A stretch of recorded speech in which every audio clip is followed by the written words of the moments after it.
To get underway in 8 of the country's 9 provinces, the national strike is against job losses in different sectors. We have reporters around the country covering the strike for us. Firstly, let's go to Mamelodi in Pretoria, where our reporter Ofentse Setimo is standing by. A very good morning to you, Ofentse. What's happening where you are?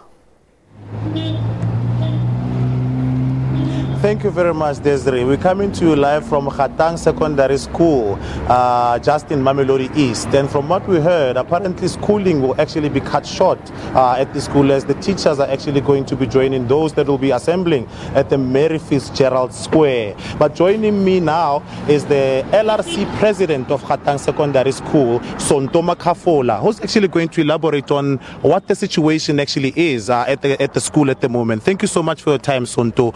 Can you tell us what is happening currently at the school? We heard that schooling is actually going to be cut short. Yeah, the teachers are going out for a strike, and as a learner, I am a bit confused because I don't know what is happening. What are they fighting for?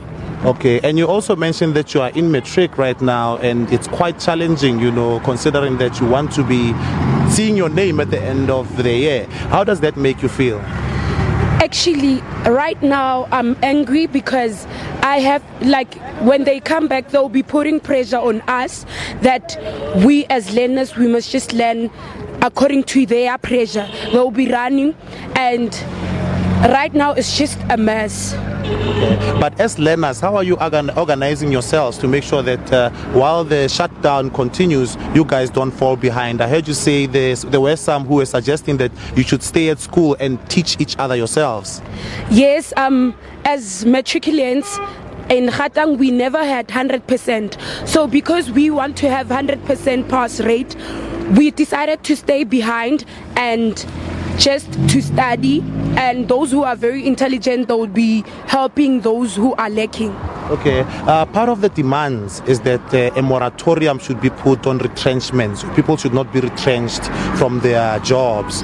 Don't you think some of their demands to government is actually justified? Actually, I think it's very right.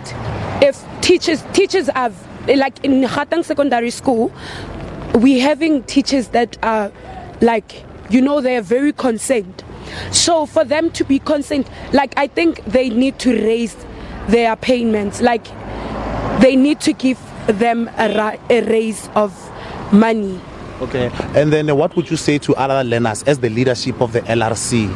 Under these circumstances, what should they do? Okay, as learners of Shutdown Secondary School, what they should do is that they should not concentrate on teachers leaving the school, but they should stay behind, just remembering that at the end of the year, they'll be getting the results. They must fight for themselves. They should just gather themselves around and study so hard. And remember that this education that we are having now, it's in their own hands. Either they throw it away or squeeze it. Okay, thank you very much. That was the LRC president here at Shutdown Secondary School, actually saying that as much as she supports the protest, she says the teachers should also consider that this is their final year in school, and they also want 100%, which they've never actually achieved here at Shutdown School in Mamelodi East. And with that, back to studio. Thank you so much there to Ofentse, staying with the Cosatu.